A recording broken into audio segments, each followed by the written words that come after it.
Pernikahan ini hanya kontrak 1 tahun.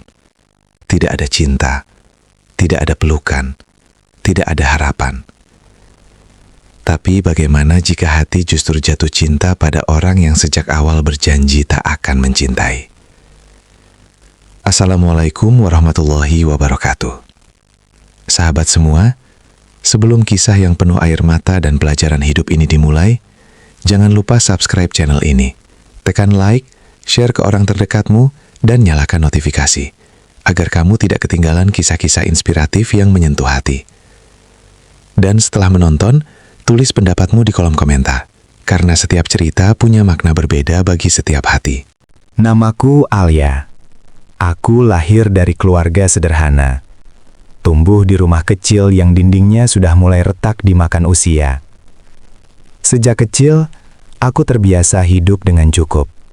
Cukup makan, cukup bersyukur, dan cukup menahan keinginan.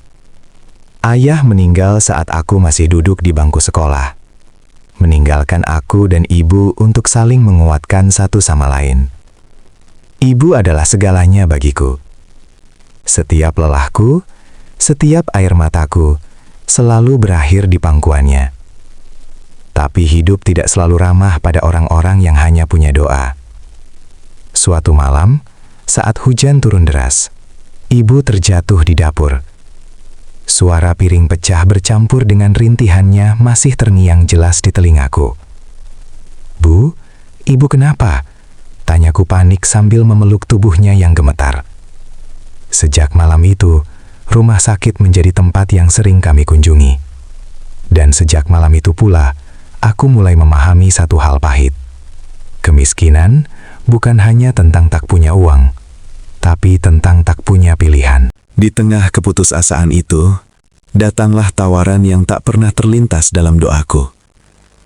Seorang pria bernama Raka Mahendra, CEO muda, kaya raya, dan terkenal dingin, menawarkan sesuatu yang membuat dadaku sesak hanya dengan mendengarnya. Pernikahan kontrak. Aku duduk berhadapan dengannya di sebuah ruangan luas berpendingin udara, sementara tanganku dingin karena gugup. "Aku tidak mencari cinta," katanya tanpa basa-basi. Suaranya datar, tatapannya kosong. "Aku hanya butuh istri. 1 tahun. Setelah itu kita berpisah." Aku menelan ludah, jantungku berdetak tak karuan. "Kenapa saya?" tanyaku pelan. Ia menjawab singkat, "Kau tidak punya masa lalu yang rumit, dan kau butuh uang." Kalimat itu jujur, terlalu jujur sampai terasa seperti tamparan. Air mataku hampir jatuh, tapi aku ingat wajah ibu yang terbaring lemah. Dengan suara bergetar aku berkata, Kalau ini bisa menyelamatkan ibu saya setuju." Di saat itulah aku tahu, hidupku tidak akan pernah sama lagi. Hari pernikahan itu datang seperti mimpi yang bukan milikku. Gaun pengantin yang kupakai terlalu indah untuk gadis sepertiku. Lampu kristal menggantung megah di atas kepalaku. Para tamu tersenyum, kamera berkedip tanpa henti. Semua tampak sempurna dari luar, tapi di dalam hatiku kosong dan dingin. Raka berdiri di sampingku, tampan dan berwibawa, namun jarak di antara kami terasa lebih jauh dari ribuan kilometer.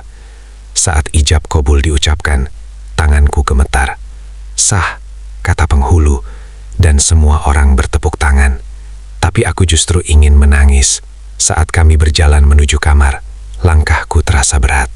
Begitu pintu tertutup, Raka melepaskan jasnya dan berkata pelan tapi tegas, "Mulai hari ini, kita hanya menjalankan peran, tidak lebih."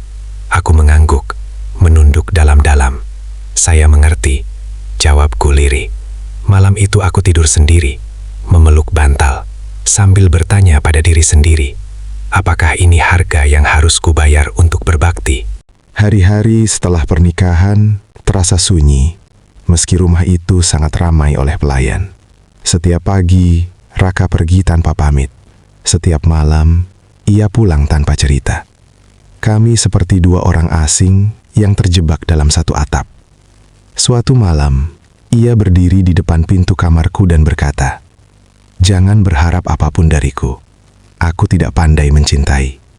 Kata-katanya menusuk, tapi aku berusaha tersenyum. "Tenang saja, Mas. Aku tidak datang untuk menuntut cinta, jawabku. Padahal hatiku menangis. Aku belajar menyeduh teh sendiri di dapur luas itu. Belajar menahan sepi di meja makan yang terlalu panjang untuk satu orang. Setiap kali rasa sesak datang, aku berwudu dan berdoa. Ya Allah, aku tidak minta bahagia, aku hanya minta kuat. Air mataku sering jatuh di sajadah, tanpa suara, tanpa saksi, selain Tuhan. Namun, hidup punya cara aneh untuk menguji perasaan. Suatu malam, Raka pulang dalam keadaan demam tinggi. Tubuhnya panas, wajahnya pucat. Tanpa berpikir panjang, aku merawatnya. Mengompres dahinya, menyuapi obat, duduk di samping ranjang hingga pagi. Saat ia terbangun, matanya menatapku lama. "Kenapa kau melakukan ini?" tanyanya pelan. Aku terdiam sejenak lalu tersenyum kecil. "Karena aku istrimu," jawabku. Walau hanya di atas kertas. Kalimat itu membuatnya terdiam. Ada sesuatu yang berubah di matanya. Sesuatu yang tak bisa ia sembunyikan. Untuk pertama kalinya, aku melihat Raka bukan sebagai CEO dingin, tapi sebagai manusia yang juga bisa lelah dan rapuh. Dan tanpa kusadari, di saat itulah hatiku mulai retak. Bukan karena sakit, tapi karena harapan yang perlahan tumbuh, diam-diam, dan berbahaya. Sejak malam Raka sakit itu, suasana rumah perlahan berubah. Bukan menjadi hangat, tapi menjadi canggung. Ia mulai lebih sering menatapku, seolah ingin mengatakan sesuatu, namun selalu mengurungkan niat. Di meja makan, ia duduk lebih lama dari biasanya. "Kau tidak perlu menyiapkan sarapan sebanyak ini," katanya suatu pagi. Aku tersenyum kecil. Aku terbiasa melayani ibu. Tanganku terasa aneh kalau diam. Raka terdiam. Sendoknya berhenti di udara. "Kau merindukan keluargamu?" tanyanya hati-hati. Aku mengangguk. Setiap hari, jawabanku membuat matanya meredup. Ada jeda panjang yang dipenuhi bunyi jam dinding. Dan di jeda itu, aku merasakan sesuatu yang tak pernah ada sebelumnya. Ia sedang berusaha mengenalku, bukan sebagai bagian dari kontrak, tapi sebagai manusia. Namun kehangatan kecil itu sering membuatku takut sendiri. Setiap kali ia tersenyum samar atau bertanya tentang hariku, hatiku berdebar. Lalu segera ku ingatkan diri sendiri. Ini hanya kontrak, Alia. Suatu malam saat aku tengah menyiapkan teh, Raka berkata pelan, "Kenapa kau selalu menunduk saat berbicara denganku?" Aku terkejut. "Maaf, aku tidak ingin melewati batas," jawabku jujur. Ia menghela nafas. Aku tidak menggigit. Aku tersenyum, tapi senyum itu pahit. Dalam hati aku berkata, justru karena aku takut menggigit perasaanku sendiri. Malam itu aku menangis lagi di sajadah, memohon pada Tuhan agar hatiku tidak jatuh terlalu dalam pada seseorang yang mungkin tak pernah berniat tinggal. Hari demi hari, Raka mulai membuka diri tanpa ia sadari. Ia bercerita tentang ayahnya yang keras, tentang rumah yang selalu sunyi meski penuh orang, tentang bagaimana ia tumbuh dengan keyakinan bahwa cinta hanya membuat orang lemah. "Aku belajar bertahan dengan dingin," katanya suatu malam. Aku mendengarkan tanpa menyelah. "Kadang aku iri padamu," lanjutnya lirih. "Kau miskin, tapi hatimu utuh." Kalimat itu membuat mataku panas. "Hati yang utuh itu hasil dari sering patah, Mas," jawabku pelan. Raka menatapku lama. Untuk pertama kalinya, aku melihat kesedihan yang jujur di balik wajah tegasnya. Dan di saat itu, aku sadar, kami sama-sama terluka, hanya caranya berbeda. Harapan yang tumbuh diam-diam itu akhirnya membuatku lengah. Aku mulai menunggu langkah kakinya pulang, mulai memperhatikan jam, mulai tersenyum tanpa sadar saat namaku ia panggil. Hingga suatu sore, seorang wanita datang ke rumah. Cantik, anggun, percaya diri. Cara Raka berdiri di hadapannya membuat dadaku nyeri. "Aku mantan kekasihnya," kata wanita itu padaku dengan senyum tipis. "Dan kau hanya istri kontrak." Kata-kata itu menghantamku tanpa ampun. Malamnya aku bertanya pada Raka dengan suara bergetar, "Aku ini apa bagimu?" Raka terdiam terlalu lama, dan diamnya itu adalah jawaban paling menyakitkan. Malam itu, aku mengurung diri di kamar, menatap kontrak yang kusimpan rapi di laci. Setiap huruf di kertas itu kini terasa seperti luka baru. Bodoh, bisikku pada diri sendiri. Kau tahu ini akan berakhir. Aku menulis satu kalimat di buku kecilku. Jangan jatuh cinta pada seseorang yang hanya menyewamu. Air mataku jatuh satu persatu. Di balik pintu, Raka berdiri lama tanpa mengetuk. Mungkin ia ingin masuk. Mungkin juga tidak. Yang pasti, malam itu aku mengambil keputusan paling berat dalam hidupku. Jika kontrak ini berakhir, aku akan pergi lebih dulu. Tanpa drama. Tanpa menoleh. Karena mencintai dalam diam, ternyata jauh lebih menyakitkan daripada tidak dicintai sama sekali. Pagi itu aku bangun dengan dada yang terasa kosong. Seperti ada bagian dari diriku yang dicabut paksa. Aku menyiapkan sarapan seperti biasa, meski tanganku gemetar. Saat Raka turun, kami saling bertatapan. Sunyi, kaku, penuh hal yang tak terucap. Aku akan ke kantor lebih cepat, katanya singkat. Aku mengangguk tanpa menatapnya. Setelah pintu tertutup, aku duduk lama di meja makan, menatap kursinya yang kosong. Di kepalaku hanya satu kalimat berulang-ulang. Aku tidak boleh tinggal terlalu lama. Aku menghubungi rumah sakit, memastikan kondisi ibu stabil. Lalu aku membuka lemari dan mulai melipat baju dengan hati yang perih. Setiap lipatan adalah doa agar aku cukup kuat pergi tanpa memohon untuk ditahan. Sore itu hujan turun deras, seolah langit ikut menumpahkan perasaanku. Aku menunggu Raka pulang, bukan untuk meminta penjelasan, tapi untuk berpamitan. Saat ia masuk dengan wajah lelah, aku berdiri di depannya. "Mas, aku ingin bicara," kataku pelan. Ia mengangguk. "Tentang apa?" Aku menarik nafas panjang. "Aku akan pergi.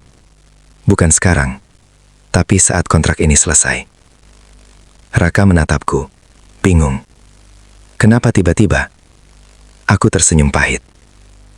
Karena aku tidak ingin lagi berharap pada sesuatu yang tidak pernah dijanjikan. Hujan di luar semakin deras, menenggelamkan sisa keberanianku. Kata-kataku menggunjangnya lebih dari yang ia duga. Raka berjalan mondar-mandir, lalu berhenti di hadapanku. "Alia, kau tahu ini hanya kontrak," katanya, seolah meyakinkan dirinya sendiri. Aku mengangguk. Aku tahu. Justru karena itu aku pergi. Suaraku bergetar. Tapi tekadku bulat. Aku tidak ingin menjadi istri yang hanya dipanggil saat dibutuhkan, lalu dilupakan saat tak diperlukan. Untuk pertama kalinya, Raka terlihat panik. "Kau salah paham," ucapnya cepat. Aku hanya tidak tahu bagaimana mengatakannya. Aku menatapnya dengan mata basah. Tidak semua yang tidak diucapkan akan menunggu untuk dimengerti. Malam itu, aku mengemas koper kecilku. Hujan belum juga reda. Saat aku melangkah menuju pintu, Raka memanggil namaku. "Alia?" Suaranya parau. Aku berhenti, tapi tidak menoleh. "Kalau aku memintamu tinggal?" tanyanya lirih. Pertanyaan itu menusukku lebih dalam dari pisau manapun. Aku berbalik perlahan. "Dengan alasan apa, Mas?" tanyaku pelan. Ia terdiam. Dan diam itu kembali menyakitkan. Aku mengusap air mata. Aku tidak ingin ditahan karena kasihan. Dengan langkah berat, aku membuka pintu. Hujan menyambutku seperti pelukan dingin yang jujur. Aku berjalan di bawah hujan, membiarkan air menyamarkan tangisku. Di belakangku, langkah kaki berlari. "Alia, tunggu!" Raka memanggil dengan suara pecah. Ia mengejarku, basah kuyup, tanpa payung, tanpa wibawa seorang CEO. "Aku bodoh," katanya terengah. Aku takut mengakui perasaanku sendiri. Aku menatapnya, gemetar. "Jangan ucapkan kata cinta kalau kau belum siap menjaganya." Jawabku lirih. Raka berlutut di aspal basah. Aku jatuh cinta padamu, bukan sebagai kontrak, tapi sebagai pilihan. Tangisku pecah. Untuk pertama kalinya, hujan tak lagi terasa dingin, karena ada kejujuran yang akhirnya turun bersamanya. Hujan perlahan reda, menyisakan aroma tanah basah dan napas kami yang masih tersengal. Raka berdiri, menatapku dengan mata merah dan jujur. Aku tidak akan memintamu tinggal malam ini, katanya pelan. Aku ingin kau memilihku dengan tenang, bukan karena aku berlutut di bawah hujan. Kalimat itu membuat dadaku bergetar. Ia melepas cincin di jariku, lalu menggenggam tanganku. Jika kau kembali, biarlah itu karena kau ingin, bukan karena kontrak. Untuk pertama kalinya, aku merasa dihormati sepenuhnya. Aku mengangguk pelan. Air mata menetes tanpa suara. Di tengah dingin malam, keikhlasan terasa seperti selimut hangat. Hari-hari berikutnya aku tinggal dekat rumah sakit, merawat ibu sambil menata hati. Raka tidak mengejarku dengan janji manis. Ia hadir dengan doa dan tindakan. Setiap pagi ada pesan singkat. Semoga harimu tenang. Tanpa tuntutan, tanpa tekanan. Suatu sore ia datang, menunduk sopan di hadapan ibu. Ibu, izinkan saya belajar menjadi lelaki yang lebih baik, katanya lirih. Ibu tersenyum lemah, menggenggam tangannya. Jagalah anak saya dengan sabar, pesannya. Aku menahan tangis. Di saat itu, aku tahu, cinta yang dewasa tidak berisik. Ia tenang dan bertanggung jawab. Kami memutuskan menikah kembali. Sederhana, tanpa sorot kamera, tanpa kontrak. Hanya doa, saksi, dan niat yang bersih. Saat ijab kabul diucapkan, suaranya bergetar, namun mantap. Tanganku kembali digenggam. Kali ini hangat dan yakin. Mulai hari ini, aku memilihmu setiap hari, bisiknya setelah akad. Aku tersenyum di balik air mata. Bukan gaun mewah yang membuatku bahagia, melainkan rasa aman yang akhirnya kutemukan. Pernikahan mengajarkan kami hal-hal kecil yang bermakna besar. Raka belajar meminta maaf, belajar pulang tepat waktu, belajar mendengarkan. Aku belajar mengungkapkan perasaan tanpa takut ditinggalkan. Di meja makan yang dulu terasa panjang dan sepi, kini ada tawa dan doa. Terima kasih sudah bertahan, katanya suatu malam. Aku menggeleng. Terima kasih sudah berubah, jawabku. Kami saling tersenyum, dua luka yang memilih sembuh bersama. Kini aku mengerti. Cinta sejati bukan tentang siapa yang paling keras berjanji, tapi siapa yang paling setia menjaga. Bukan tentang awal yang indah, melainkan akhir yang dipenuhi keikhlasan. Pernikahan kontrak itu pernah melukaiku. Namun dari luka itulah aku belajar berani memilih, berani pergi, dan berani kembali dengan cara yang benar. Dan pada akhirnya, Tuhan tidak pernah salah menulis takdir. Ia hanya menunggu kita cukup dewasa untuk membacanya dengan hati yang lapang.